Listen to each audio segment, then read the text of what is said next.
From up here, Fallujah looks like a shattered chessboard. Gray concrete sprawls out beneath us in broken grids, ruined buildings, collapsed walls, streets choked with rubble. Smoke rises from a dozen fires scattered across the city like offerings to some ancient, hungry god.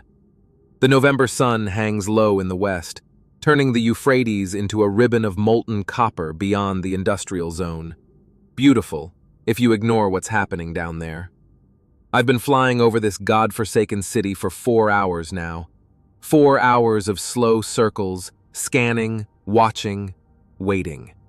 The turbines of our Apache AH-64D hum their steady monotone, a sound that should be comforting after 180 combat missions, but today it just grinds on my nerves. My flight suit is soaked through with sweat despite the climate control. The temperature gauge reads 32 Celsius outside, but the city's burning hot enough that the heat rises even to 700 meters. I can smell it somehow, taste it on the recycled air. Ash, smoke, something else. Death, maybe. Fallujah has that smell now. November 10th, 2004, Day 3 of Operation Phantom Fury. My call sign is Angel 31. Real name's Captain Mike Torres, but up here I'm just Mike to my weapons officer, and Angel to everyone else. The irony isn't lost on me. Angel, like we're here to deliver salvation. From where I sit, watching through the thermal optics, salvation looks a lot like Hellfire missiles and 30mm cannon rounds. Angel 3-1, this is Strike Actual. Be advised, battalion is approaching Jolan Industrial District. Expect heavy resistance. Stand by for tasking. The radio crackles in my helmet. Strike Actual. That's Lieutenant Colonel David Bellavia's call sign. Battalion Commander, 3rd Battalion, 1st Infantry. Good man. We smoked together 2 nights ago at Camp Fallujah, sitting on sandbags outside the talking about everything except the coming storm. He showed me pictures of his kids. 2 boys, 8 and 5. Said the oldest wants to be a soldier when he grows up. I hope to God this war is over by then. Angel 3-1 copies, standing by. My thumb keys the radio, professional, automatic. But my eyes never leave the FLIR display. The forward-looking infrared shows me the city in shades of white and black, hot signatures bright, cold concrete dark. The battalion's column threads through broken streets south of the industrial zone, 12 Bradleys and 6 M1 Abrams tanks, 120 Marines and Army infantry, each one a name, a face, a family back home. Each one a potential casualty in the next hour. Behind me, separated by the armored bulkhead, Lieutenant Carlos Gonzalez, call sign Razor, clicks switches on the weapons panel. He's 26, Corpus Christi, 3rd tour. Steady hands, quick mind, dark humor that gets us through the long patrols. Full combat load, Razor says through the intercom. Hydra 70 rockets, all pods full. 4 AGM Hellfires in the tubes, 30 Mike at 85%. Hope we burn through it all today. I almost smile. Hopes don't come true in Fallujah, Razor. Only the worst expectations. Hoo-ah to that! The thermal display shifts as I bank the Apache slightly, keeping the column in view. The Jolan district spreads out ahead of them. 3-story apartment blocks, factory warehouses with sagging roofs, narrow alleys choked with abandoned cars. It was an industrial neighborhood once, back when Iraq made things instead of insurgents. Now it's a fortress. Al-Qaeda in Iraq holds it. Foreign fighters from Chechnya, Syria, Saudi Arabia, professionals who know how to kill Americans. And something feels wrong. I've learned to trust my gut over 4 combat tours. Right now, my gut is screaming. Too quiet, I say, more to myself than Razor. Say again? It's too quiet down there. Usually they light us up the second our boys get close. RPGs, PKMs, snipers. Where are they? I zoom the thermal optics, scanning the buildings along the column's route. There are heat signatures, human bodies behind walls, in upper floors, tucked into shadows. But they're not moving, not shooting, just waiting. Maybe they hauled ass when they heard the tanks coming, Razor offers. Or they're waiting for us to push deeper. The column reaches the edge of the Jolan district. From up here, the picture is clear. Perfect clarity of altitude. The street they're taking funnels into a main boulevard, flanked by factories on both sides. Choke point. Kill zone. Every tactical bone in my body says trap. But I'm not the ground commander. I'm just the eye in the sky. Angel, this is Strike Actual. Alpha Company moving into northern sector. Bravo taking southern approach. Charlie in reserve. How's it look from up there? Bellavia's voice. Calm, professional. He knows what he's about to walk into. I key the radio. Strike Actual, Angel 3-1. Multiple heat signatures in buildings along your route. They're static. Repeat, enemy fighters are holding position, not engaging. Recommend caution. Copy that, Angel. We've got eyes on the ground. Proceeding as planned. The Abrams lead. 70 tons of armor and firepower, treads grinding rubble to powder.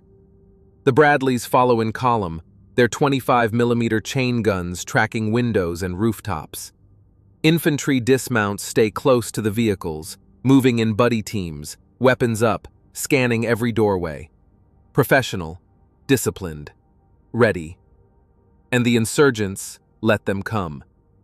The column snakes into the industrial district, deeper, deeper, like a steel serpent sliding into a concrete tomb. My hands grip the cyclic and collective controls tighter than they should. The turbines whine above us. The city below stays eerily silent. Angel 3-1, we are inside the zone. Alpha spreading out. Bravo moving to... The radio cuts off. Then the world below explodes. 4 IEDs detonate simultaneously along the main boulevard. Not random, coordinated. Massive blasts bloom across my thermal display even from 700 meters, white-hot flashes like opening flowers of death. The lead Abrams rocks on its treads but keeps moving. Behind it, a Bradley erupts in flames, its fuel and ammunition cooking off in a secondary explosion that sends a pillar of fire into the sky. And then they come. Thermal signatures flood my screen like someone kicked over an anthill. Dozens, no, hundreds of insurgents pouring out of buildings, basements, tunnels, hatches we never knew existed. Muzzle flashes strobe from every window, every rooftop, every alley. RPGs streak across the screen in white-hot trails. Tracers from PKM machine guns stitch patterns through the smoke. The radio explodes to life. Contact! IED chain on Main Avenue. 2 Bradleys hit. We've got casualties. Casualties! RPG left side. They're everywhere, everywhere! Bravo Company taking fire from all sides. And then Bellavia's voice, still controlled but edged with steel. Angel, this is Strike Actual. We are heavily engaged. Multiple wounded. 2 vehicles destroyed. We need your help. Now! My hand is already on the weapons selector, turret tracking toward the closest cluster of enemy fighters. Razor is feeding targeting data into the system, designating priorities.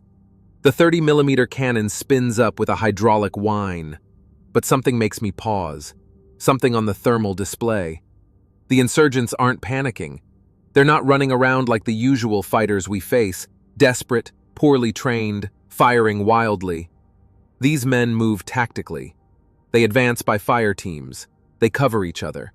They're wearing chest rigs and carrying PKMs and RPGs like they know exactly how to use them. This isn't a random ambush. This is a planned slaughter. Razor, we've got 200+ enemy fighters down there, maybe more. Chechens, Syrians. These aren't Hajis with AKs. These are professionals. Then let's professionally kill them. I bank the Apache hard, diving toward the kill zone. The turbines scream as we accelerate. My thumb hovers over the trigger. Strike Actual is calling for fire support. 120 American soldiers are trapped in a concrete meat grinder, and I'm about to become the hand of God, or the devil, depending on who's watching. The thermal display shows me everything. Every fighter, every muzzle flash, every American scrambling for cover as the city tries to devour them whole. And in that moment, dropping through the smoke-choked sky toward Fallujah, I realize something that makes my blood run cold. They knew we were coming. They planned this. They've been waiting for weeks, and now they're going to try to kill every last one of us. The radio crackles again. Bellavia's voice, harder now. Angel, we need fire now! Alpha Company is pinned! Pinned down! I key the mic. Strike actual. Angel 3-1 inbound. Weapons hot. Engaging.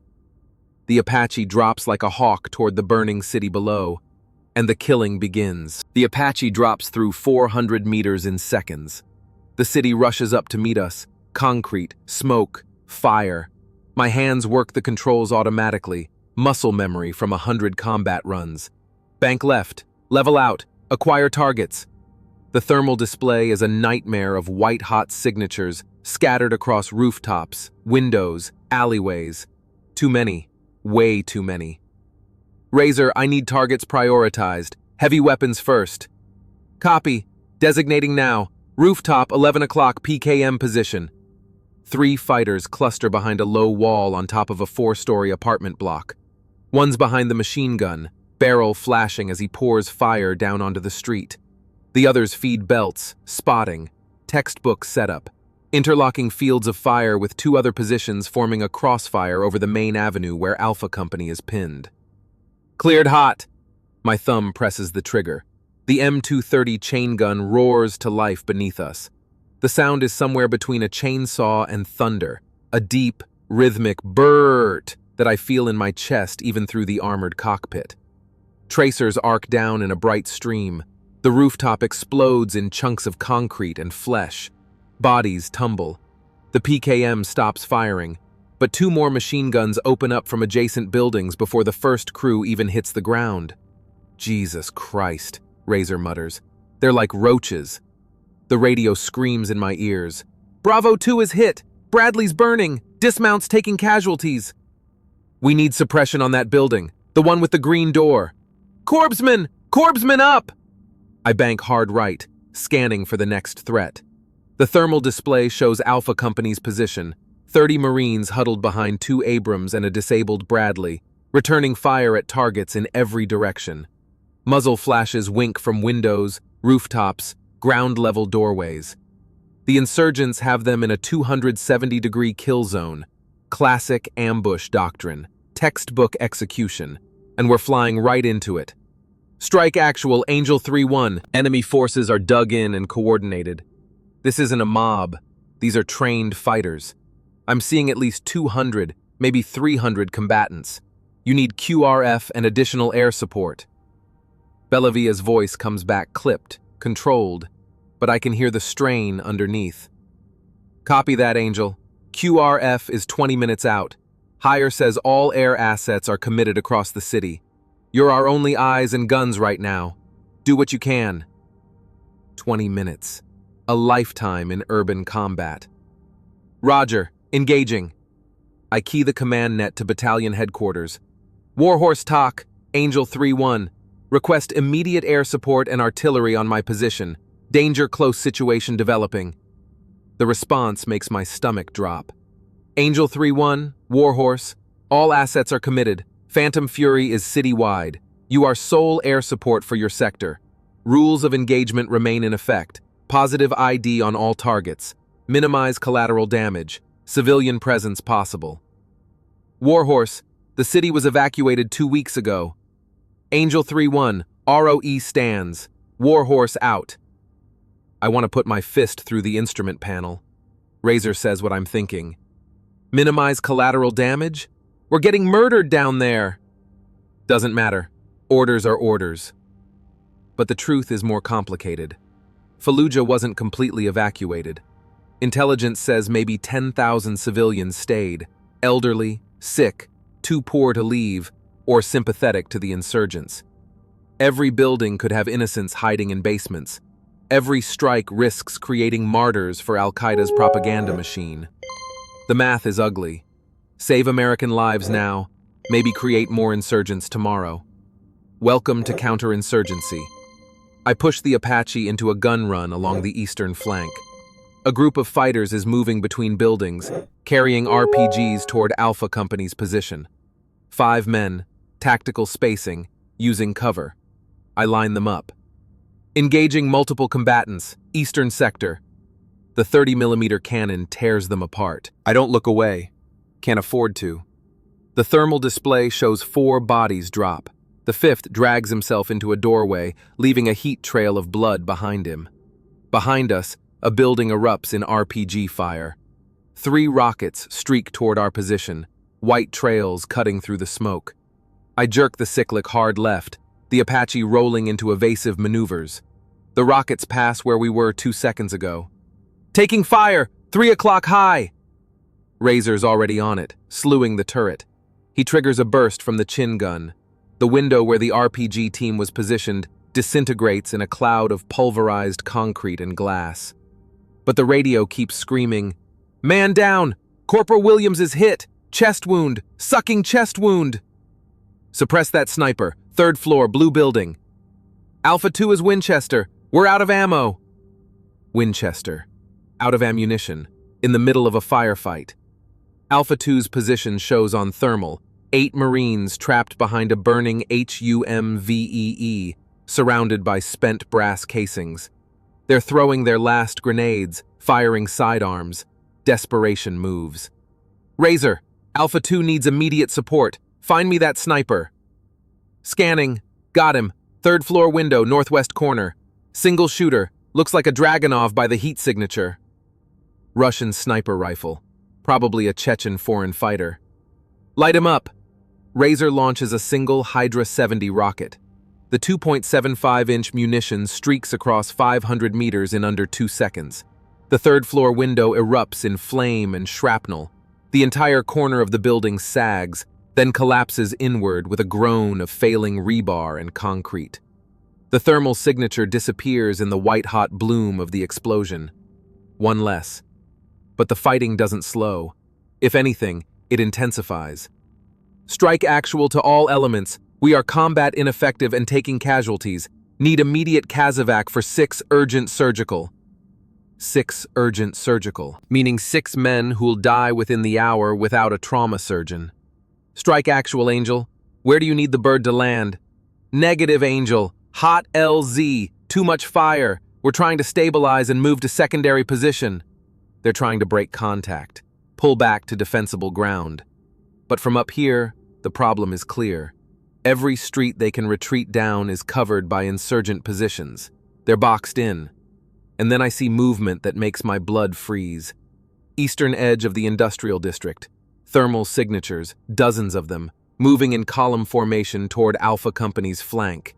Reinforcements, fresh fighters with full magazines and RPG loads. Strike actual, Angel. You've got enemy reinforcements moving on your eastern flank. Approximately 40 to 50 combatants, 400 meters and closing. Silence on the radio for 2 heartbeats. Then, Angel, we can't handle another wave. We just can't. You need to stop them. All of them. I look at the weapons display. 15 Hydra rockets remaining. 2 Hellfire missiles. 30mm cannon at 60% capacity. Not enough. Not nearly enough. Razor, how much fuel? 55%, maybe 35 minutes of station time. I make the calculation. We can hit this reinforcement column, suppress some of the buildings, maybe buy the ground guys 10 minutes to reposition. Then we'll have to RTB for fuel and rearm. 10 minutes to save 120 lives. All right, we're going in hard. Target that column. I want Hellfires on the lead and trail elements. Box them in. Then we strafe with 30 Mike. That's danger close to some structures. Civilians could... I know, Razor! I catch myself. Take a breath. The heat in the cockpit is oppressive. Sweat stings my eyes. I know, I say quieter. But if we don't hit them now, they'll overrun Alpha Company. Every man down there dies. You want to make that call? Razor is silent for a moment. Then, target designated. 2 Hellfires ready. I line up the attack run. The Apache drops to 300 meters, low enough to see details even without optics. Individual insurgents materialize, their weapons visible, their movements clear. They're running through an alley between factory buildings, using the narrow space for cover from air attack. Smart, but not smart enough. Firing! The first Hellfire leaves the rail with a whoosh of propellant. It streaks downward, laser-guided, tracking the lead element. 5 seconds of flight. The explosion is visible even from here, a ball of orange fire that swallows the front of the column. Bodies fly. The shockwave knocks fighters off their feet 30 meters away. Second Hellfire, rear of the column. Another explosion. The alley is now bracketed by fire, smoke, and rubble. The insurgents in the middle are trapped. "Guns, guns, guns!" I call, triggering the 30mm cannon. The Apache shudders as the chain gun spits death. 30 rounds per second, each one designed to penetrate light armor. What it does to human flesh. The thermal display shows bodies dropping in sequence as the rounds walk through the trapped column. Some try to run. Some return fire, muzzle flashes winking up at us. AK rounds ping off our armor, harmless at this range. The cannon runs dry. Smoke clears. The alley is a charnel house, maybe 8 thermal signatures still moving. The rest are cooling gray shapes on the ground. 42 men, dead in 30 seconds. My mouth tastes like metal. Adrenaline. Fear. Something else I don't want to name. The radio crackles, not the usual combat chatter. Something worse. "Angel! Angel, this is Strike Actual!" Bellavia's voice is different now, strained, cracking. "We just lost Sergeant Miller. RPG hit the Bradley he was next to. There's nothing left. And Corporal Lee is down, non-responsive. Doc's working on him, but..." Static, heavy breathing. "Mike, we're dying down here." He used my name. Not my call sign. My name. David Bellavia, father of 2, Bronze Star recipient. The man I smoked cigarettes with 2 nights ago is begging me to save his men. I knew Miller. 28 years old, Ohio. Wife's pregnant. 3rd tour. Always had a joke ready in the chow line. I knew Lee. 22, California. First deployment. Kid wanted to be a teacher when he got out. Past tense now. The thermal display shows everything. Alpha Company is down to maybe 90 effective fighters out of 120. The rest are casualties, KIA or WIA, scattered across 200 meters of broken street. The wounded are being dragged behind cover. Corpsmen work frantically, their hands moving over cooling bodies in desperate rhythm, and the insurgents aren't stopping. They're maneuvering for another push, reloading, repositioning, preparing to overrun the weakened American position. "Strike Actual, Angel 3-1. We're Winchester on Hellfires. Low on 30 Mike. I need to RTB for rearm." "Mike, if you leave, we die. All of us." The words hang in my helmet like a death sentence. I look at the fuel gauge. 32%. Maybe 20 minutes of flight time before we're running on fumes. I look at the weapons display. 8 Hydra rockets. 30mm at 35%. I look at the tactical display. QRF still 15 minutes out. No other air support available. I look at the thermal image of 90 American soldiers, huddled behind burning vehicles, surrounded by 300 insurgents who smell blood in the water. And I make the only choice I can. "Negative, Strike Actual. We're staying on station. I'll burn every round we have. You just keep your heads down." "Copy that, Angel. And Mike, thank you." Razor speaks for the first time in minutes. "We don't have enough ammo to kill them all. Then we'll scare the ones we can't kill." I push the Apache into another gun run. The turbines scream. The 30mm cannon spins up again. Below us, Fallujah burns, and American boys bleed, and I rain steel down from the sky like some Old Testament angel of death. But it's not enough. It's never enough. And deep in my gut, beneath the adrenaline and training and detachment, I know what's coming. This is going to get worse before it gets better. Much worse. The Apache screams through a turn at 300 meters, so tight I feel the G-forces pressing me into my seat. Below, the industrial district has become a vision of hell. Black smoke boiling up from burning vehicles, tracer fire cutting neon lines through the haze, bodies sprawled in the streets like discarded dolls. I've been in combat for 17 minutes. Feels like 17 hours. "Razor, ammunition status." 8 Hydra rockets, 30 Mike at 28%. That's maybe 150 rounds. 150 rounds against 300 fighters. The math doesn't work. I bank west, scanning for the highest value targets. The thermal display is chaos, heat signatures everywhere, moving, firing, dying. But I force myself to see the pattern beneath the chaos. The insurgents aren't just attacking randomly, they're executing a plan. They've split Alpha Company into 3 isolated pockets. The main group, maybe 60 Marines, is pinned around 2 Abrams tanks at the central intersection. 20 more are trapped in a collapsed building to the north, cut off. The rest are scattered, taking cover wherever they can find it. Divide and conquer. Classic tactics. And now phase 2 of their plan is developing. Strike actual, Angel. Enemy forces are massing for a coordinated push on your position. I'm seeing squad-sized elements moving into assault positions on 3 sides. Copy, Angel. We see them too. We're almost Winchester across the board. Fix bayonets kind of situation here. Fix bayonets. The last resort of infantry since before gunpowder. When the ammunition runs out, you fight with steel and fists and rage. It shouldn't come to that. Not in 2004. Not with all our technology and firepower. But Fallujah doesn't care what year it is. I line up on the Northern Assault Group, 15 fighters moving through a bombed-out warehouse, using the rubble for cover as they close on Alpha Company's flank. They're moving tactically, by bounds, covering each other.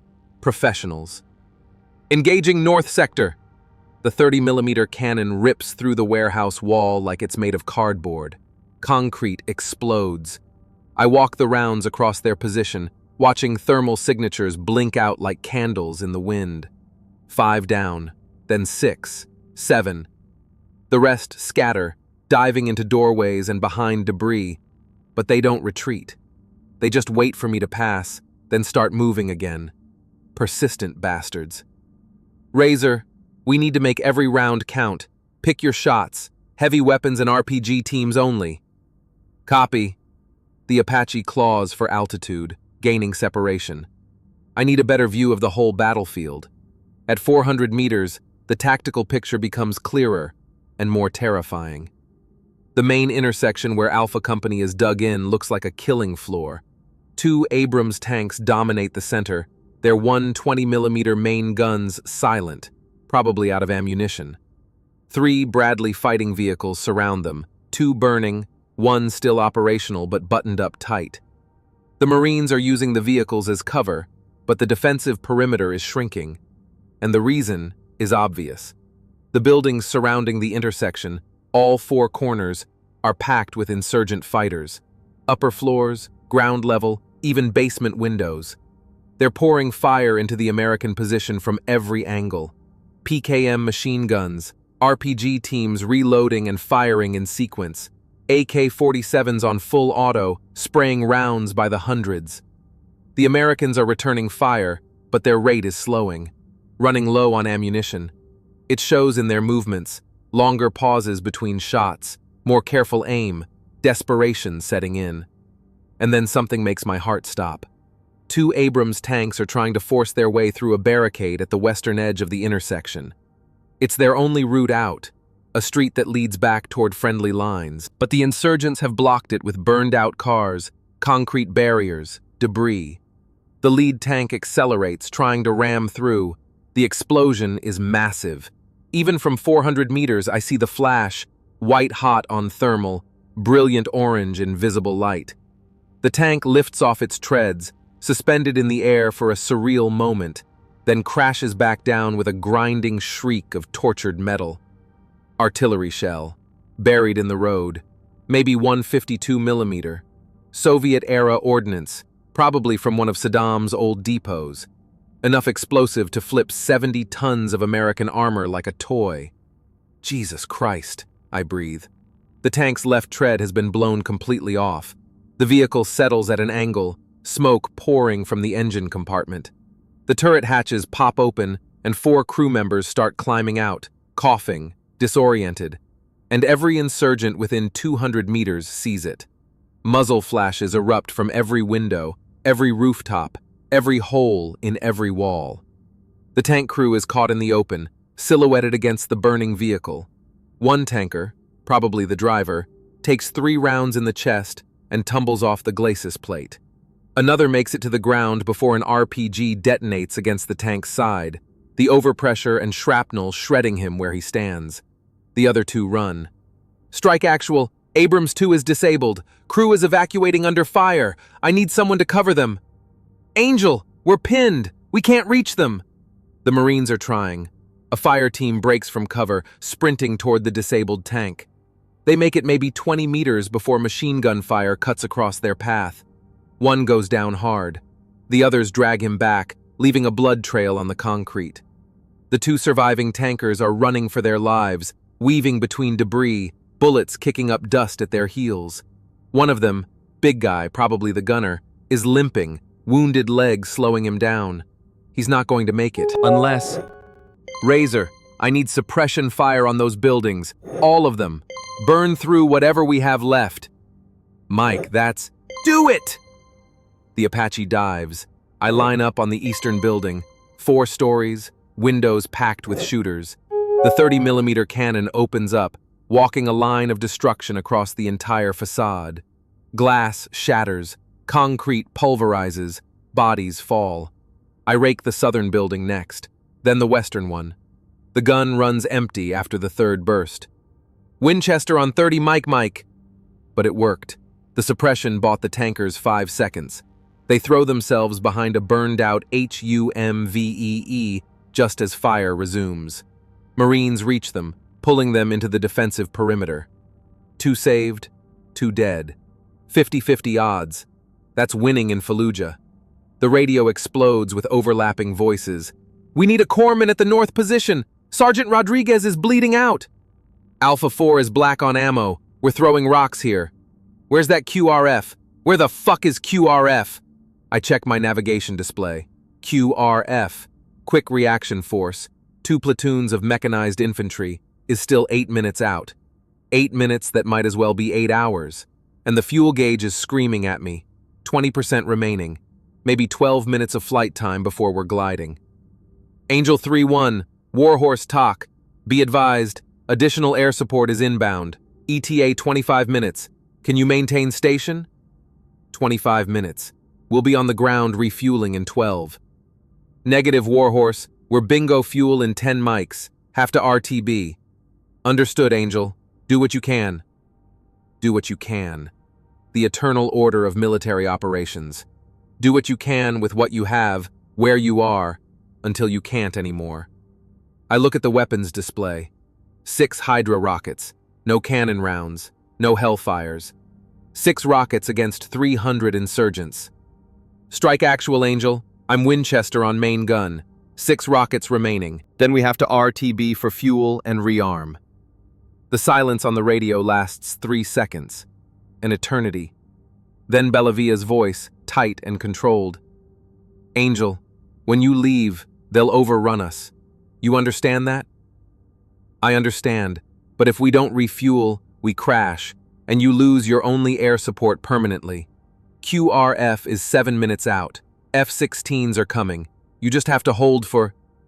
Mike, he cuts me off, uses my name again. 7 minutes is forever in a knife fight. They're already inside our perimeter. We're fighting hand to hand. We've got wounded who can't move. If you go, we're dead. All of us. I stare at the thermal display. He's right. Insurgents have breached the defensive line on the northern edge. There's fighting inside the perimeter. Marines are using rifle butts, entrenching tools, anything they can swing. Close quarters chaos. Medieval warfare with modern weapons. And I'm watching it from the sky, helpless. Razor, thoughts? My weapons officer is quiet for a moment. Then, we've got maybe 15 minutes of fuel if we push it to redline. That gets us to QRF arrival. But landing back at base on fumes? Risky as hell. And if we run out over the city? Then we're another casualty. The choice crystallizes in front of me, sharp and brutal. Leave now, guarantee our survival, probably watch 90 Marines die. Or stay, burn every drop of fuel, maybe save them, Maybe crash in Fallujah and become POWs or corpses. I think about the tanker I just watched die, about Miller with the pregnant wife, about Lee who wanted to be a teacher, about the 88 Marines still breathing down there, fighting for their lives with empty magazines and bloodied hands. I think about the oath I took, the one about supporting and defending, about never leaving a fallen comrade, and I make my choice. We stay. Mike. We stay, Razor. We'll use these last 6 rockets where they count most. Then we'll make gun runs without ammunition just to scare these fuckers. QRF will get here. We'll make it back to base. We have to. Razor doesn't argue. He knows the same thing I do. This is what we signed up for. Not glory, not medals. This, burning our fuel over a city that wants us dead, trying to save brothers we've never met, because that's what you do. You don't leave anyone behind. All right, Razor says quietly. Let's make these last 6 shots count. I bank the Apache toward the heaviest concentration of insurgent fighters, a 3-story building on the eastern flank where RPG teams are setting up for another volley. They're going to hit the Abrams, try to disable the last effective armored vehicles. Targeting eastern building, 3 rockets, then we'll hit the western one with the last 3. Roger, rockets armed. I line up the shot. The crosshairs settle on the 2nd floor where thermal signatures cluster around windows. 8, 9, 10 fighters. Loading RPG tubes. Aiming. My finger touches the trigger. And then the world tilts sideways. A sound like a sledgehammer hitting a steel drum, clang, reverberates through the Apache's frame. Red lights explode across my instrument panel. Warning alarms scream. Warning! Tail rotor damage. Hydraulic pressure low. Warning! What the fuck?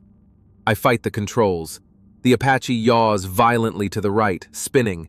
We're losing stability, altitude, everything. RPG hit! Tail boom! Razor shouts. We took a hit! I can feel it. The flight controls are mushy, unresponsive. The tail rotor's damaged, maybe destroyed. We're dropping. 350 meters, 300, 250, spinning like a falling leaf. Below me, insurgents are cheering.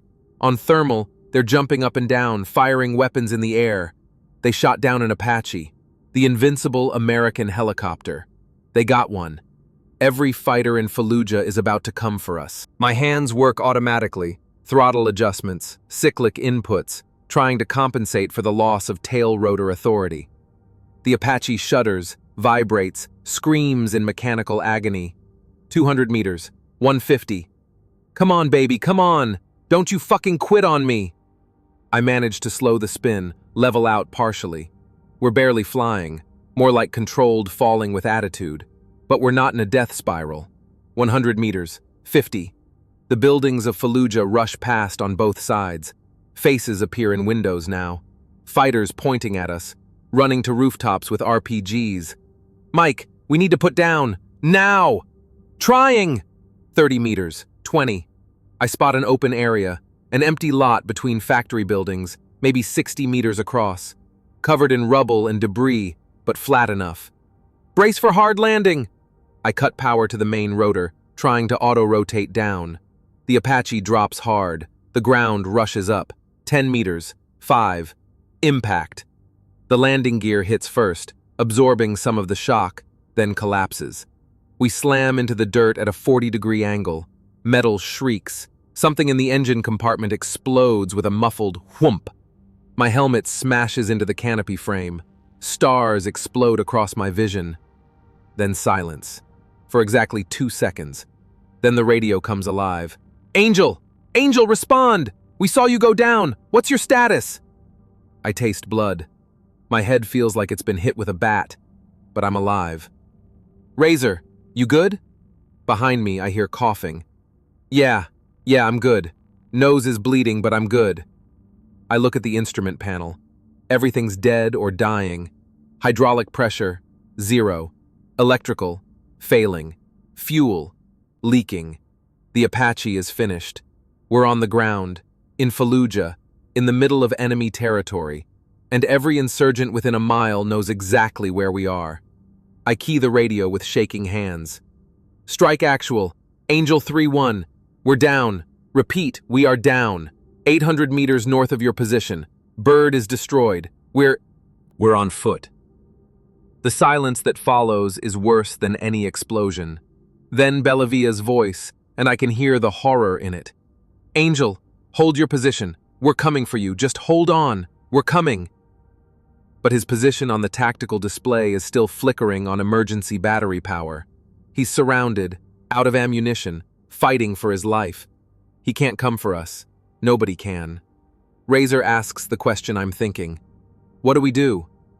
I unbuckle my harness, check my M9 pistol. 15 rounds in the magazine, 1 spare mag on my belt, 31 bullets. I look out at Fallujah, the broken buildings, the smoke, the shadows where men with guns are already starting to move toward us. And I realize something terrible. We're not the angels anymore. We're the prey. The smell hits me first when I pop the canopy. Burning rubber, sewage, cordite, blood. Dust so thick it coats my throat when I breathe. From 700 meters up, Fallujah was abstract, heat signatures and targeting coordinates. Down here, it's visceral, real. The November air is cold against my sweat-soaked flight suit, but the ground radiates heat from 1,000 fires. This is what the Marines have been living in for 3 days. I haul myself out of the cockpit, every movement sending spikes of pain through my ribs. Something's bruised, maybe cracked. My left knee buckles when I hit the ground, twisted in the crash.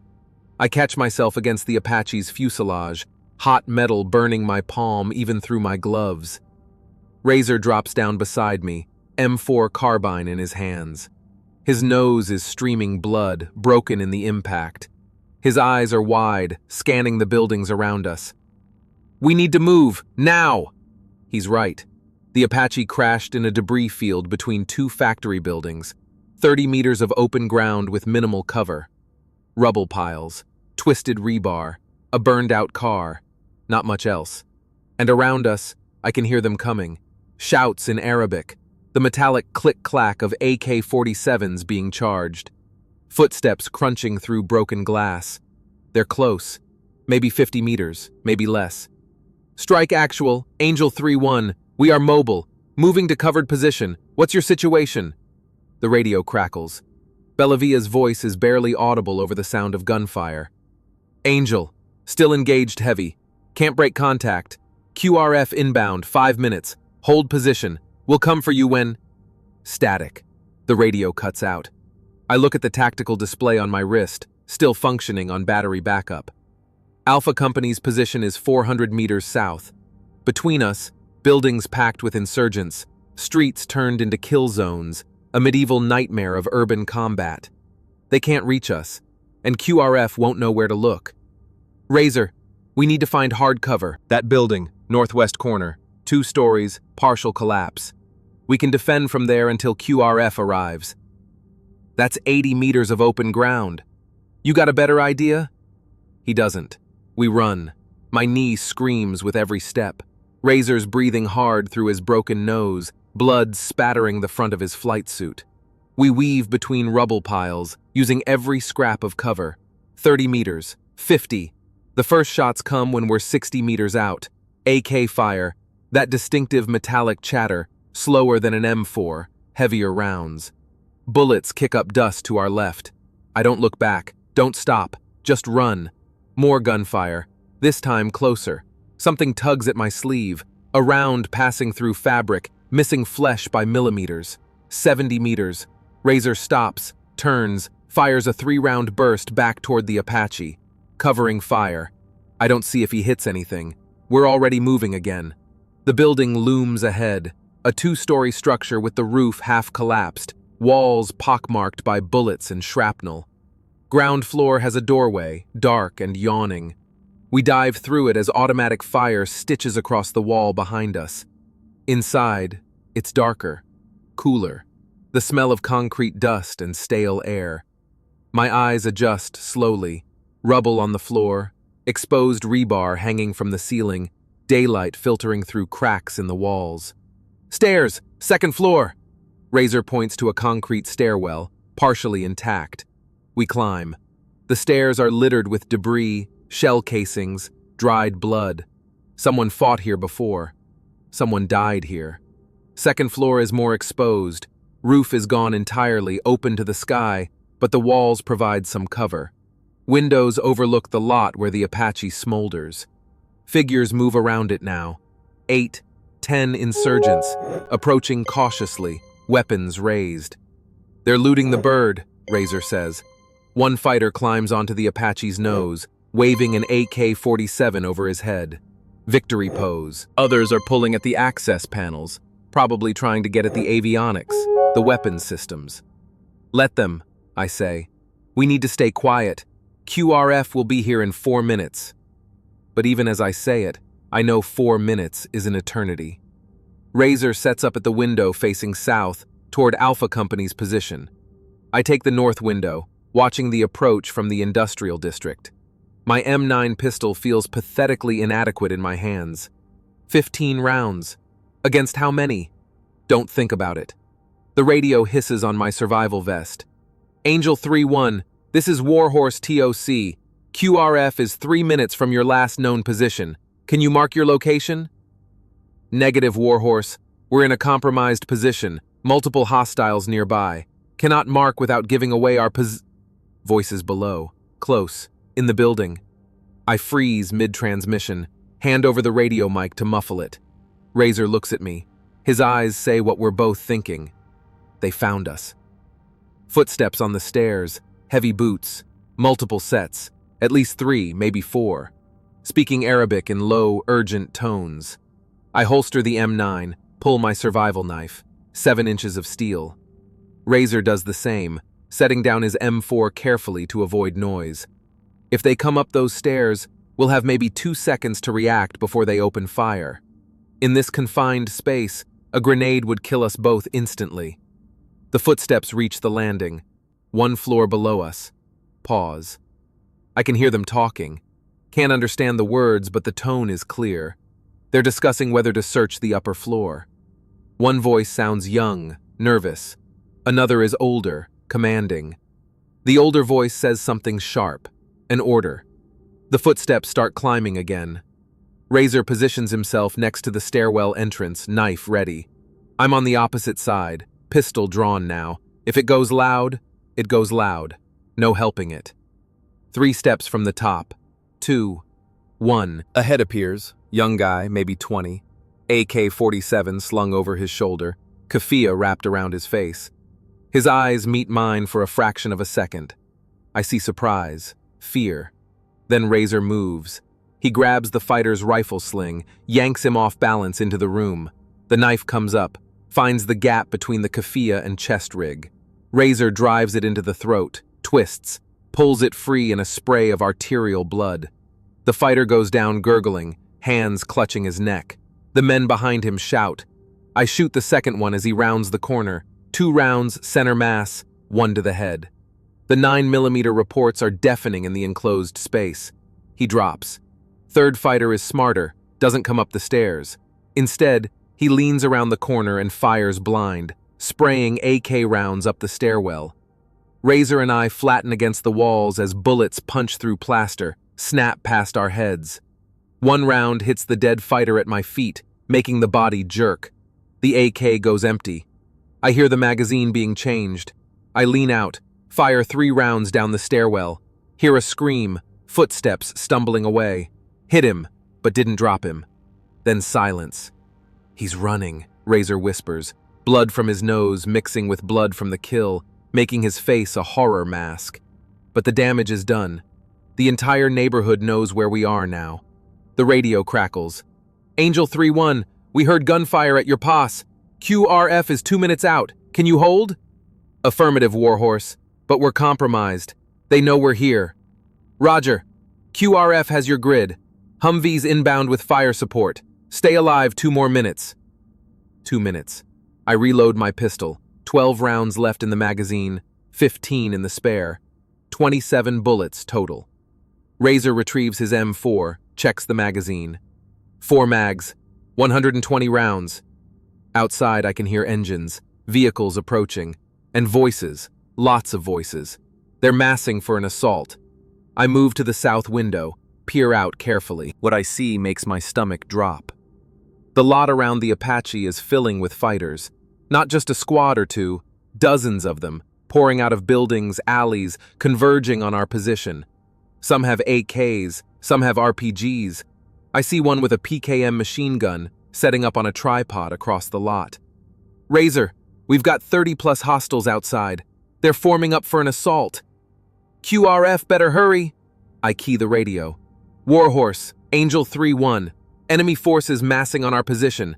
Estimate 30 to 40 combatants. We need that QRF now. QRF is 1 minute out. Hold on, Angel. 1 more minute. 1 minute. 60 seconds. The insurgents below are shouting, organizing. I see a leader, older guy with a chest rig full of magazines, gesturing, giving orders. He points to our building, then splits his force into 3 groups. Classic assault formation. One group will suppress from the front. One will flank from each side. Then they'll rush the building, room by room, floor by floor. They're coming, I say. Razor moves to the east window, covering that approach. How many grenades you got? None. You? None. We're aviators, not infantry. We're not equipped for this. He's right.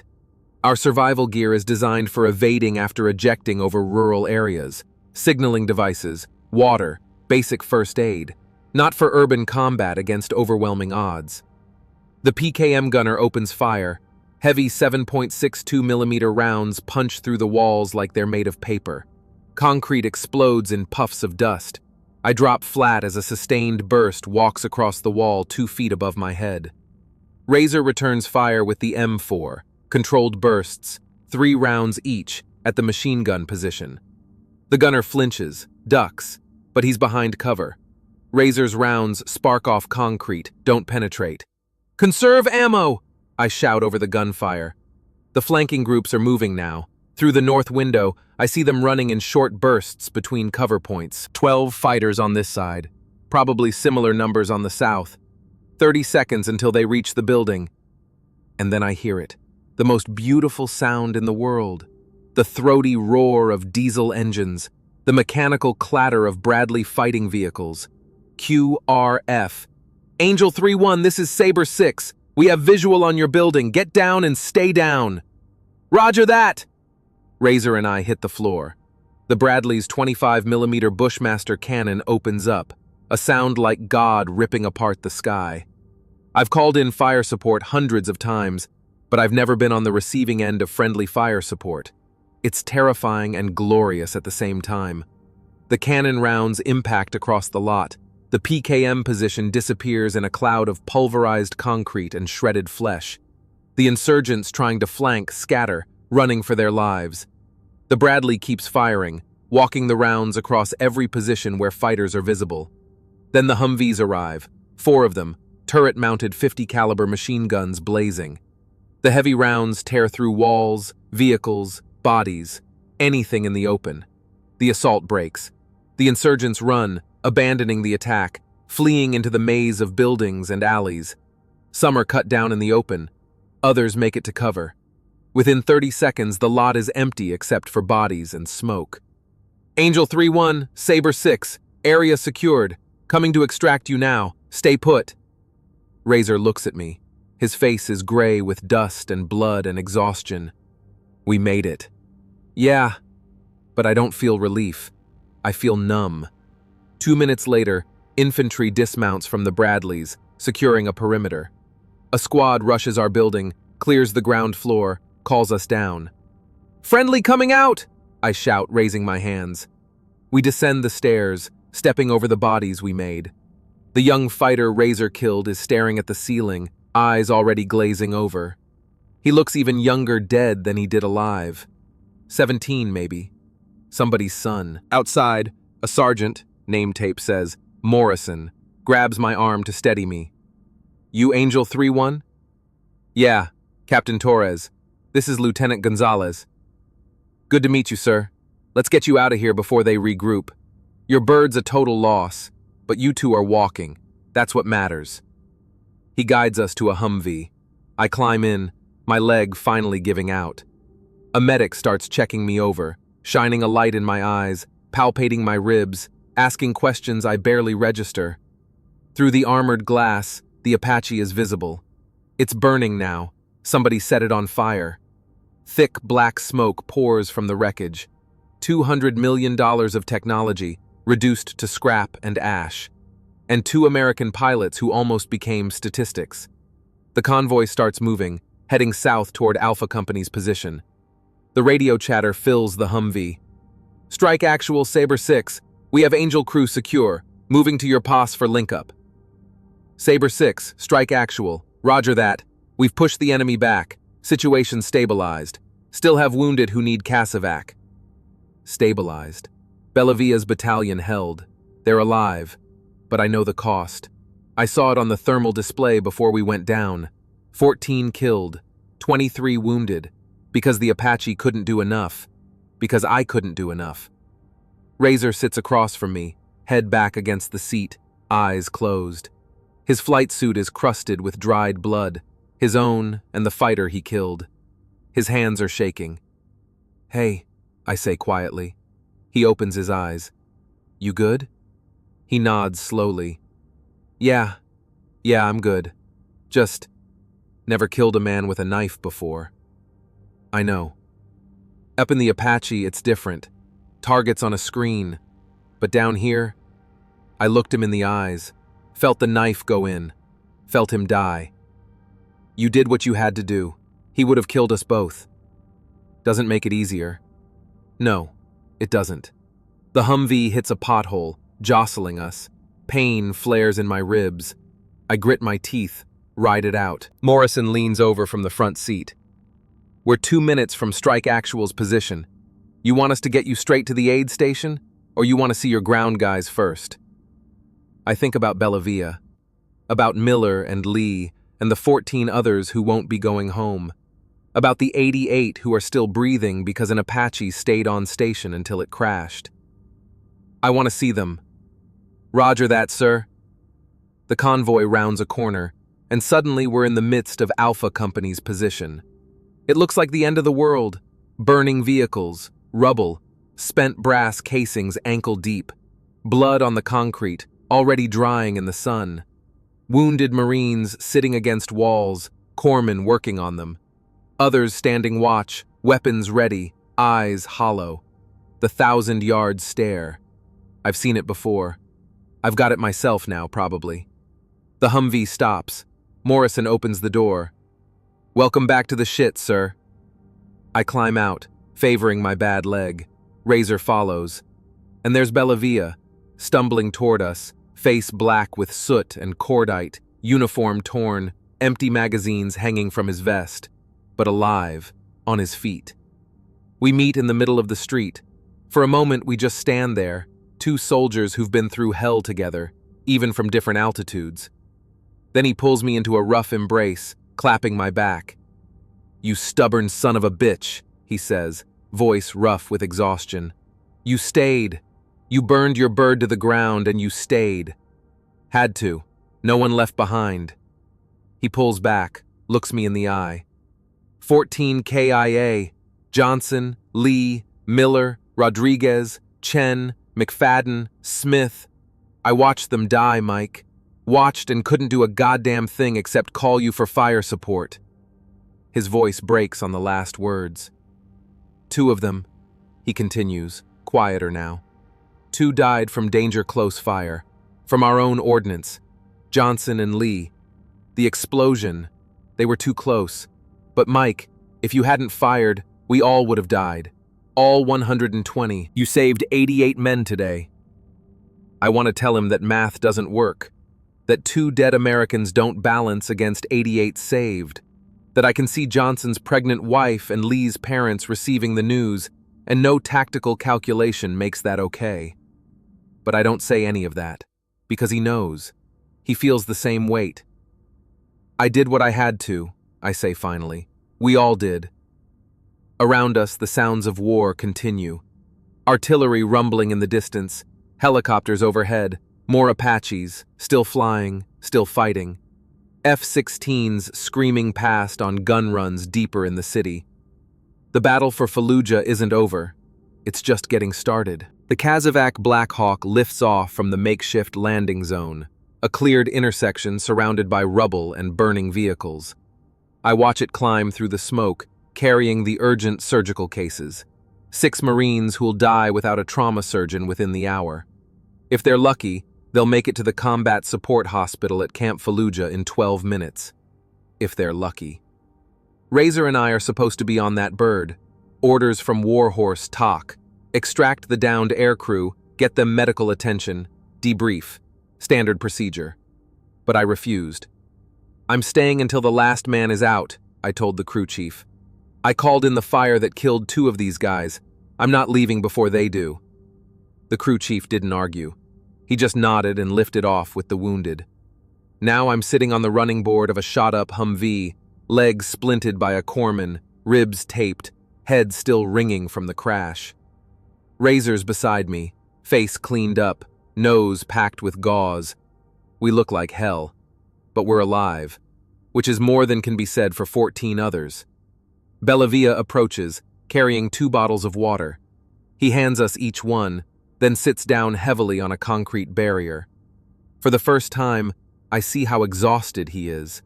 The adrenaline has worn off, and what's left is just a man who's been fighting for his life for 6 hours. QRF brought in ammunition resupply, he says. We're refitting now. Charlie Company is moving up to relieve us.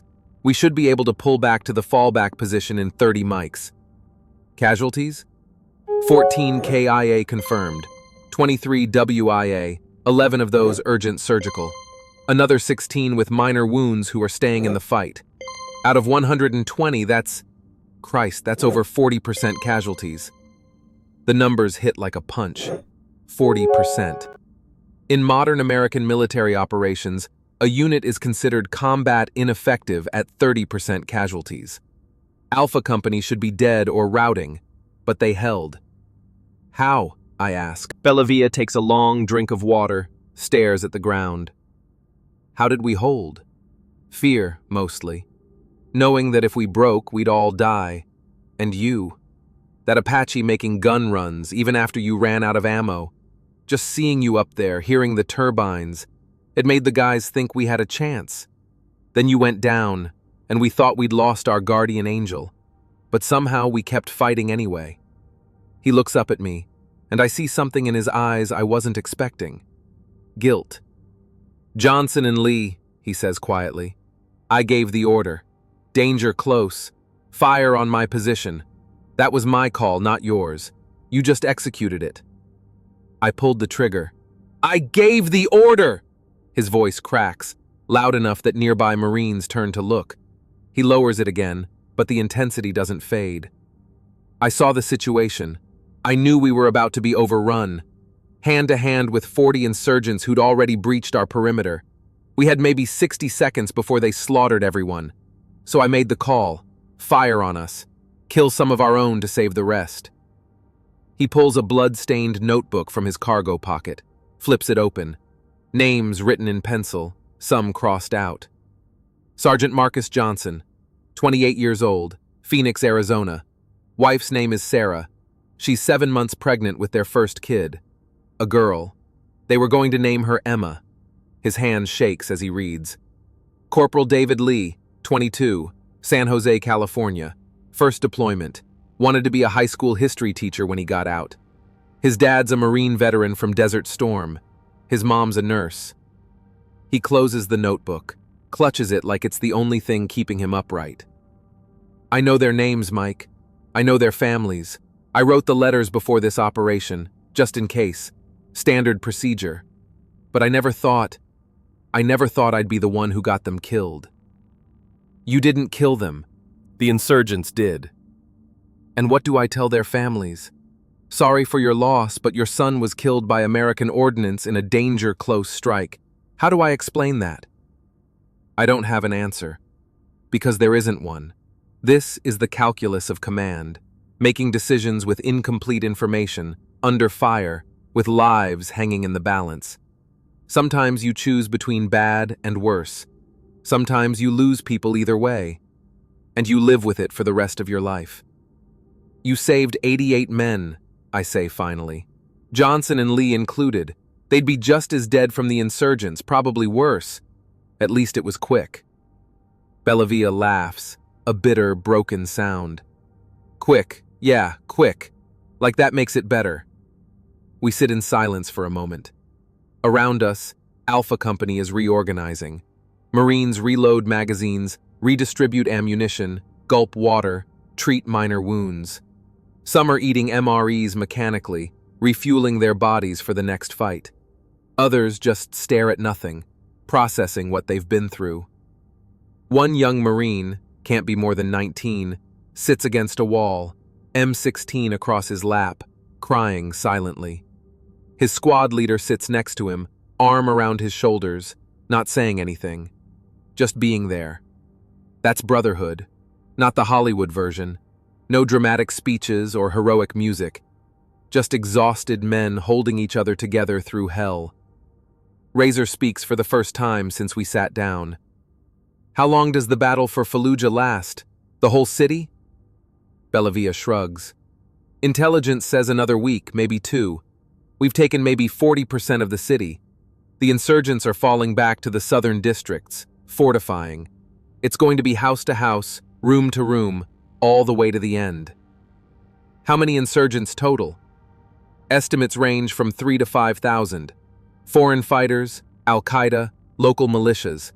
They've had months to prepare. Weapons caches, tunnel networks, booby traps, the works. This morning's fight? That was just one pocket of resistance in one district. Multiply that by dozens of districts across the city. The scale of it settles over me like a weight. Operation Phantom Fury, the largest urban battle since Hue City in Vietnam. Thousands of American troops grinding through a city designed to kill them, week after week of what we just experienced. And we're winning? Razor asks. Bellavia considers this.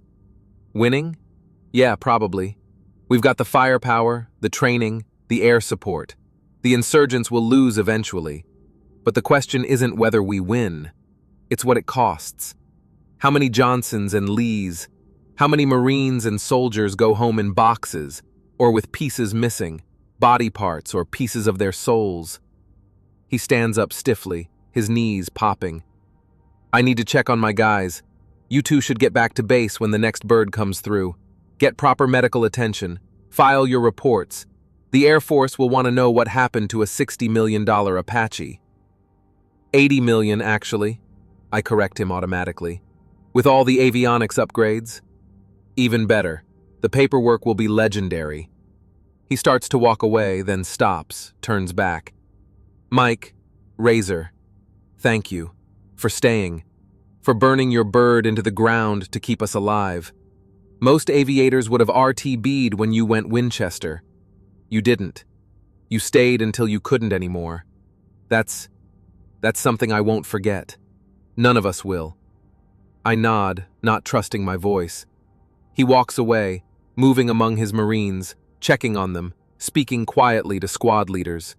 Command presence. Even after everything, he's still leading. That's what officers do. They carry the weight so their men don't have to. Razor nudges me. You okay? No. You? No. Good. That means we're still human. Another 30 minutes pass. Charlie Company arrives. Fresh troops, full ammunition loads, eyes still sharp. They move through Alpha Company's position, taking over security, establishing new defensive positions. The relief force. A second Kazovac bird lands. This one's for the walking wounded and the air crew. A crew chief waves us over. Captain Torres? Lieutenant Gonzalez? We're wheels up in 2 minutes. Get aboard. I stand, my leg protesting. Razor helps me limp toward the Black Hawk. As we pass through Alpha Company's lines, Marines look up. Some nod. Some raise a hand in acknowledgement. One sergeant, name tape says Williams, steps forward. You Angel 3-1? Yeah. You're the one who stayed, even after you ran out of ammo. Just flying circles to make the Hajis think they were still being watched. That's right. Williams extends a hand. His knuckles are split and bloody from hand-to-hand fighting. Thank you, sir. You kept us alive long enough for QRF to reach us. Whatever it costs you, career, aircraft, whatever. Thank you. I shake his hand. Just doing my job, Sergeant. No, sir. Your job was to provide close air support. Your job ended when you went Winchester. After that, you did something else. You gave us hope. That's worth more than all the bullets in the world. I don't know what to say to that, so I just nod and keep moving. The Black Hawk's rotors are already spinning when we climb aboard. The crew chief straps us into troop seats, gives us headsets. The bird lifts off, banking west toward Camp Fallujah. Below, the Jolan Industrial District spreads out. The intersection where Alpha Company fought is visible, the buildings they defended, the streets they bled on, and the lot where the Apache crashed. Even from here, the blackened skeleton of my bird is visible, still smoking. 200 hours of flight time in that aircraft, 50 combat missions, more kills than I can count. An extension of my body, my will, my purpose, reduced to scrap in 30 seconds. The crew chief's voice crackles in my headset. Sir, word came through on the command net. Operation Phantom Fury is proceeding as planned. 1st Marine Division is pushing into southern Fallujah. The insurgents are falling back. We're winning. Winning. Razor's eyes are closed, head tilted back against the bulkhead. Exhausted, traumatized, but alive. Fallujah spreads out below, the fires, the smoke, the ruins of a city being destroyed to save it. And I think about Johnson and Lee, who'll never see their families again, about Miller and Rodriguez and Chen and McFadden and Smith and the rest. 14 names I'll carry forever. Are we winning? Depends on who you ask, depends on what you're willing to pay. The Black Hawk climbs higher, leaving the battle behind. But I know, we all know, that we're not leaving it behind. Not really. War doesn't end when you fly away from it. It follows you home, lives in your nightmares, colors every moment of peace with the memory of violence. Camp Fallujah appears ahead, rows of tents, vehicle parks, the Tactical Operations Center. Safety, or the closest thing to it in Iraq. The Black Hawk descends, touches down on the landing pad. The rotors slow. The crew chief opens the door. Welcome back, sir. Medical tent is 50 meters north. They're expecting you. I climb out, wincing as my weight hits the bad leg. Razor follows. We stand there for a moment, breathing air that doesn't smell like cordite and blood. What do we do now? Razor asks. We get checked out by the docks, file reports, debrief with the Air Force, probably get our asses chewed for losing an Apache. And after that, I think about the answer. About the war that's still raging 5 clicks east. About the Marines and soldiers still fighting and dying in Fallujah's streets. About the empty seat in another Apache that will need to be filled. After that, we rest, we heal, and when they clear us for flight status, we get back in the air. Because the war doesn't stop just because we went down. Jesus, Mike. After what we just went through, you want to go back up? He looks at me, really looks at me. I see the fear and exhaustion and trauma written on his face, and I know he's seeing the same thing on mine. No, I admit. I don't want to, but I will, because those guys down there, I gesture toward Fallujah, they don't get to choose. They don't get to say, I've had enough, and go home. They fight until the mission's done or they're dead. We can't do less. Razor nods slowly. Hooah. Hooah. We start walking toward the medical tent. Each step is agony. Physical pain from the crash, emotional weight from the decisions, spiritual burden from the cost of command. But we walk. Because that's what you do. You carry the weight. You make the hard calls. You live with the consequences. And tomorrow, you wake up and do it again. That's the job. That's war. Behind us, another flight of Apaches lifts off, heading back toward Fallujah. Their rotors beat the air in that distinctive thwop, thwop, thwop that means death from above. For someone, somewhere in that city, those sounds are the last thing they'll ever hear. And the pilots flying those birds will have to live with that, just like I do. Gods of war. That's what they call us. But from down here, walking on a sprained knee with broken ribs and a head full of ghosts, I don't feel like a god. I feel like a man. Just a man, trying to do an impossible job in an impossible war, and somehow, some way, still failing. Because in war, even when you win, you lose. The question is just how much. The field hospital smells like antiseptic and blood. Fluorescent lights buzz overhead, harsh and clinical. Corpsmen move between cots, checking vitals, changing dressings, administering pain medication. The sounds, groans, labored breathing, the steady beep of monitors create a symphony of suffering that makes my skin crawl. This is where the war becomes real. Not in the cockpit, watching thermal signatures disappear. Not even on the ground, fighting for survival. Here, where boys with blown-off limbs and shrapnel-shredded organs wait to see if they'll make it through the night. A doctor examines my knee, Captain Anderson, according to his name tape. 30-something, tired eyes, hands that move with practiced efficiency. Sprained MCL. Could be worse. No surgery needed, but you're grounded for at least 2 weeks, maybe 3. 2 weeks? I start to protest. Doc, I need to... Captain, you just crashed an Apache and walked away. Your knee is the size of a grapefruit. You fly before this heals, you risk permanent damage. Then you're grounded forever. Is that what you want? I shut up. He moves to my ribs, probing gently. I wince. 3 cracked ribs. Again, no surgery. Just rest, ice, anti-inflammatories. You'll be in pain for a month. Flying in 2 weeks is pushing it, but if you're cleared by psychology and pass the flight physical, I won't stop you. Psychology. Right.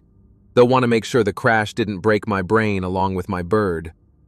What about my WSO, Lieutenant Gonzalez? Anderson glances across the tent to where Razor sits on another cot, a different doctor examining his broken nose. Fractured nasal bone, mild concussion, lacerations. He'll be fine, probably cleared for flight before you are. The doctor finishes his exam, writes notes on a clipboard. You're lucky, Captain. Most Apache crashes don't result in walking wounded. You should be dead. Yeah, I should be. He catches something in my tone, looks up. You okay? I mean, beyond the physical injuries? I'm fine. Captain Torres, I've been in this tent for 3 days straight, treating casualties from Phantom Fury. I've seen what fine looks like. This isn't it. I want to tell him to mind his own business. Want to say I'm a professional. I can handle it. I don't need a shrink or a hand holder. But the words don't come. Instead, what comes out is, I killed 2 of my own today. Called in danger close fire that killed 2 Marines, Johnson and Lee.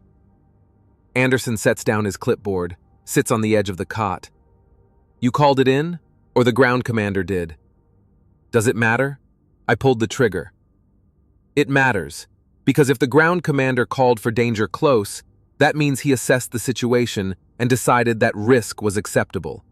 You executed his order. That's your job. My job is close air support, not fratricide. Your job, Anderson says quietly, is to keep as many American soldiers alive as possible. Sometimes that means making impossible choices.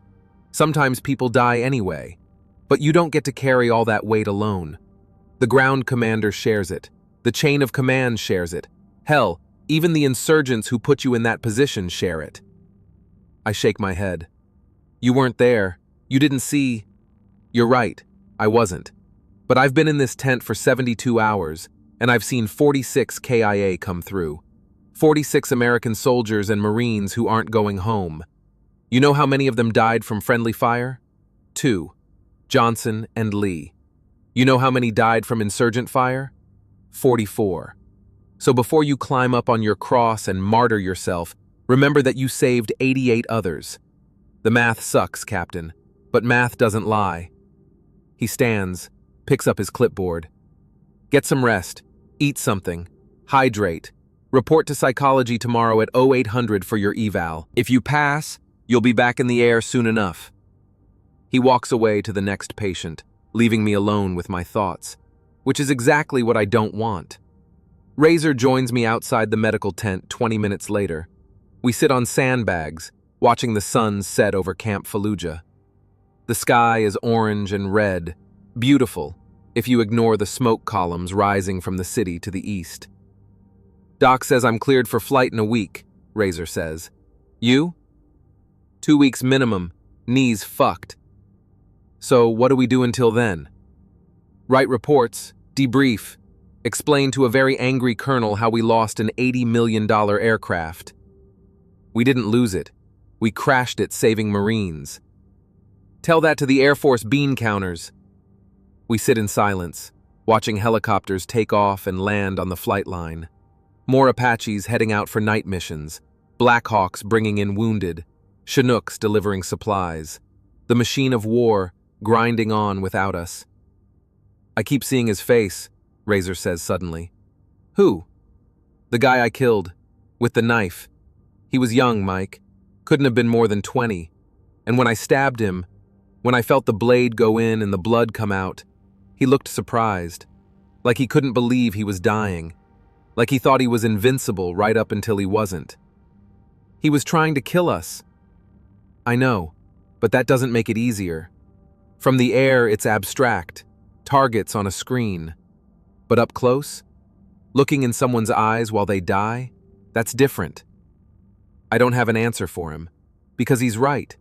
There's a distance that comes with aerial combat, physical distance, emotional distance. You pull a trigger, a missile flies, a building explodes. Somewhere in that explosion, people die, but you don't see their faces, don't hear their last words, don't feel their blood on your hands. On the ground, that distance disappears, and once it's gone, you can't get it back. You did what you had to, I say finally. We both did. And tomorrow we'll do it again because that's the job. You think we'll ever stop seeing it? The faces? The blood? No, I don't think we will. I think we carry it with us forever. The guys we saved and the guys we killed. All of them. That's the price of what we do. Razor nods slowly, staring at his hands. The same hands that held a knife this morning. The same hands that will grip a weapons control stick next week. I'm not sure I want to fly anymore, he admits quietly. The words hang in the cooling desert air. Then don't, I say. Put in for a transfer, ground duty, staff position. Get out of combat, no one would blame you. Would you? The question catches me off guard. Would I? No, I say honestly. Everyone has a breaking point. Maybe you found yours. That's not weakness, that's just human. What about you? You found yours? I think about the question, really think about it. Have I found my breaking point? I've been flying combat missions for 4 years. Iraq, Afghanistan, back to Iraq. 181 missions before today, now 182. I've killed hundreds of insurgents, maybe thousands, called in fire that leveled buildings and vaporized vehicles, watched thermal signatures disappear with clinical detachment. And today, for the first time, I killed 2 of my own. Is that my breaking point? I don't know, I admit. Ask me again when I'm back in the air. Lieutenant Colonel Bellavia finds me 2 hours later, in the mess tent. I'm picking at an MRE, spaghetti with meat sauce, though it tastes like cardboard and regret. He sits down across from me, carrying his own tray. Mind if I join you? Free country, sort of. He manages a tired smile, starts eating. We sit in silence for a few minutes, just 2 exhausted officers trying to refuel their bodies. Finally, he speaks. I wrote the letters, Johnson and Lee, told their families what happened, what they died for, how brave they were. You tell them it was friendly fire? Yeah, I told them, didn't sugarcoat it. Said I called for danger close fire support to prevent us from being overrun. Said it was my decision, my responsibility. Their families will hate you. Probably, but at least they'll know the truth. They deserve that much.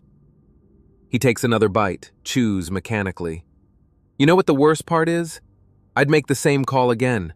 If I had to do it over, knowing Johnson and Lee would die, I'd still call for that fire, because the alternative was losing everyone. Doesn't make it easier to live with. No, it doesn't. We finish eating in silence. Around us, other soldiers and Marines filter in and out, grabbing meals between shifts. Some are heading out to fight. Some are coming back. All wear the same exhausted, hollow expression, the face of war in 2004. How's the rest of Alpha Company? I ask. Pulled back to a defensive position. Charlie Company took over our sector. We're refitting, resting, absorbing replacements for the KIAs. Should be back in action in 48 hours. 48 hours, Jesus. That's not enough time to process. There is no time to process. Not in the middle of an operation. We process when it's over. Until then, we just keep moving forward. He stands, picks up his tray. I heard you're grounded for 2 weeks. Probably for the best. Give you time to heal. Physically, anyway. And you? When do you get time to heal? Bellavia looks at me with those tired, ancient eyes. He's only 32, but right now he looks 50. Officers don't heal, Captain. We just get better at hiding the wounds. He walks away, leaving me alone with my cardboard spaghetti and a head full of ghosts. 3 days later, I stand in front of a memorial. It's a simple thing, a wooden cross with 14 dog tags hanging from it. One for each KIA from Alpha Company. Behind the cross, 14 pairs of boots, 14 rifles standing upright with helmets balanced on top. The traditional battlefield memorial. I recognize some of the names on the tags: Miller, Johnson, Lee, Rodriguez, Chen. Others are strangers. Men who died while I watched from above, unable to save them. It's 0600, early morning. The memorial is empty except for me. The memorial ceremony was yesterday. I missed it, still stuck in medical. But I needed to come, needed to see, needed to say goodbye to men I never really knew. I stand at attention, despite the pain in my knee, and salute. I'm sorry, I say quietly. I'm sorry I couldn't do more. Couldn't save all of you. I'm sorry Johnson and Lee died from fire I called in. I'm sorry Miller didn't make it home to his pregnant wife. I'm sorry Lee won't become the teacher he wanted to be. The wind picks up, rattling the dog tags against each other. A sound like wind chimes, if wind chimes were made of death and regret. But I want you to know, the rest made it. 88 Marines are alive because of what happened that day. Because your squad leader made an impossible choice. Because you fought like hell until the end. That has to count for something.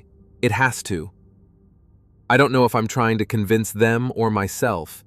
Probably myself. I lower my salute, stand there a moment longer. The sun is rising over Camp Fallujah, painting the sky in shades of gold and crimson. Beautiful. Like the world doesn't know that 14 men died 3 days ago. Like the world doesn't care. Behind me, footsteps crunch on gravel. I turn. Razor approaches, limping slightly, face still bruised from the crash. He stands next to me, looking at the memorial. Couldn't sleep? He asks. Not really. You? Same. Keep having dreams about the building, the stairs, the knife. We stand together in silence, 2 aviators paying respects to infantrymen who died while we watched. I talked to my wife last night, Razor says, on a satellite phone. Told her I was okay, just a little banged up. She asked when I was coming home, and I realized I didn't want to tell her when, because telling her means counting down the days until I'm back in the air, back over Fallujah, back in the shit. You putting in for transfer? I don't know. Part of me wants to never fly again. Never see another thermal screen. Never pull another trigger. Just go home, open a garage, work on cars. Something simple. Something where nobody dies. And the other part? He gestures at the memorial. The other part knows these guys don't get that choice. They fight until they win or die. And as long as they're down there, bleeding in the streets, how can I sit in some garage in Texas, pretending none of this ever happened. Guilt's a shitty reason to keep fighting. Yeah, but it's a reason. The sun climbs higher. More soldiers start appearing, beginning the day's routines. The camp comes alive with the sounds of war, vehicles starting, helicopters spinning up, orders being shouted. Razor and I stand at the memorial a moment longer, then turn and walk away. We don't salute again, don't say goodbye, because goodbye implies it's over, and it's not over. It won't be over for years, maybe never. 2 months later, I'm back in the cockpit of an Apache, a different bird, newer, with that new helicopter smell that hasn't been soaked in sweat and fear yet. Razor's behind me, checking weapons systems, running through pre-flight procedures with the mechanical efficiency of a professional. We're over Fallujah again.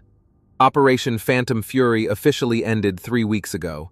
The city is secured, the insurgents dead or scattered, the battle won. 1,400 insurgents killed, 95 Americans dead, 800 wounded. The math says we won. The ghosts say otherwise. I look down at the city through the thermal display. It looks different now, quieter, emptier. Reconstruction has begun. Iraqi police are returning.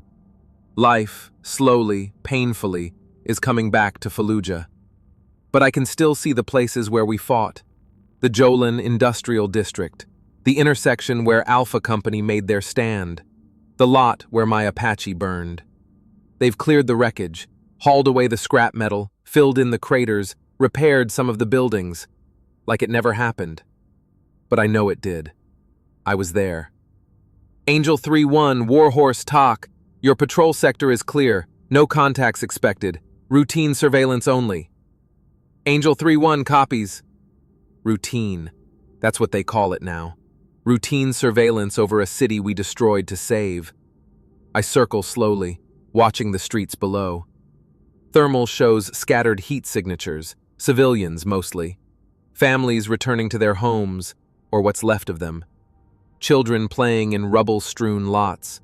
Old men sitting in doorways, watching the sky with wary eyes. Watching us, wondering if we're here to help or hurt. Wondering if we even know the difference. Mike, Razor says quietly, you see that? He highlights a thermal signature on the northern edge of our patrol zone. A cemetery. And in that cemetery, a group of people gathered around fresh graves. 14 graves. I know without asking whose they are. Yeah, I see it. We fly past, maintaining altitude, maintaining distance. The mourners don't look up. They're focused on their grief, their loss, their own ghosts. And I realize something I should have understood months ago. From up here, we thought we were gods. All-seeing, all-powerful, deciding who lives and dies with the press of a button. We thought altitude gave us perspective, clarity, control. But altitude is just distance, and distance is just another word for separation. From 700 meters, I can see the whole battlefield, can track every unit, every threat, every target, can calculate angles of attack and splash damage and optimal firing solutions. But I can't see the faces, can't hear the last words, can't feel the weight of the bodies or smell the blood or taste the dust and fear. I can only see the heat signatures. And when those signatures disappear, whether from my fire or someone else's, whether enemy or friendly, whether guilty or innocent, they all look the same on thermal. They all just disappear. That's the curse of altitude. You see everything and nothing at the same time. Razor, I say quietly, you ever wonder if we're the good guys? He's silent for a long moment. Then, every day, Mike, every single day.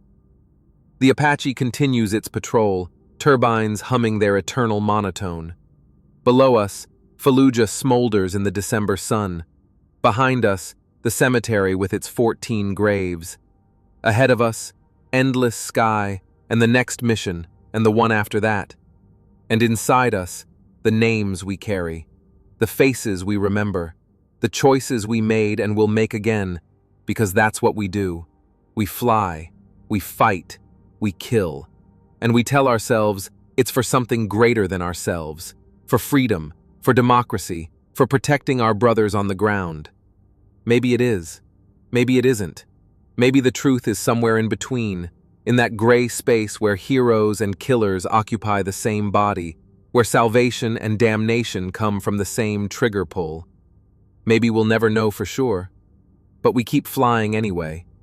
Because down there, in those streets, in those buildings, in those rubble-strewn lots, American soldiers are still fighting, still bleeding, still dying. And as long as they are, we can't stop. We won't stop, even if it costs us everything. Even if we become the very thing we're fighting against. Even if we lose ourselves in the process. That's the price of altitude. That's the cost of being an angel of death. And we pay it. Every mission, every day, every life we take, and every life we save, and every impossible choice in between. We pay it. And we keep flying. Angel 3-1, Warhorse, new tasking. Proceed to grid coordinates. Angel 3-1 copies. The Apache banks east toward whatever fresh hell awaits. And the cycle continues. Forever. Or until we fall. Whichever comes first. Epilogue. Captain Mike Torres returned to flight status in January 2005. He flew another 87 combat missions over Iraq before rotating back to the United States in May 2005. He received the Distinguished Flying Cross for actions during Operation Phantom Fury. The citation mentioned his extraordinary heroism and devotion to duty. It made no mention of Johnson or Lee. He never flew over Fallujah again. Lieutenant Carlos "Razor" Gonzalez completed his tour and returned to Texas. He did not re-enlist. He opened an auto repair shop in Corpus Christi and never spoke publicly about the war. When asked by friends and family what he did in Iraq, he would say simply, "My job." He still has nightmares about the stairwell. Lieutenant Colonel David Bellavia continued to serve with distinction. On November 10, 2004, during the same battle, he single-handedly cleared a house full of insurgents to save his wounded squad members. He received the Medal of Honor in 2019, the first living recipient from the Iraq War. In his acceptance speech, he listed the names of the 14 men killed that day, including Johnson and Lee. Alpha Company lost 42 men killed during Operation Phantom Fury. 163 were wounded. Of the original 120 who entered the Jolan Industrial District on November 10th, 28 completed the full deployment without physical wounds. All of them carry scars. Operation Phantom Fury officially ended on December 23, 2004. The battle cost 95 American lives and wounded over 500. Iraqi civilian casualties remain disputed. Estimates range from 600 to over 6,000. Fallujah was declared secure. The insurgency continued for another 7 years. Sergeant Marcus Johnson is buried in Phoenix, Arizona. His daughter Emma was born 3 months after his death. She never met her father. Corporal David Lee is buried in San Jose, California. The local high school named a scholarship after him, the David Lee Memorial Teaching Scholarship, for students who want to become history teachers. Every year, on November 10th, a small group of veterans gather at a cemetery in Arizona. They stand at 14 graves, salute 14 names, and remember a day in Fallujah when the math said they won, but felt like losing. And somewhere above them, Apache helicopters patrol the sky. Different pilots, different wars, different cities with different names, but the same mission, the same impossible choices, the same weight, forever and always, until the last shot is fired, or the last pilot falls, whichever comes first. The end.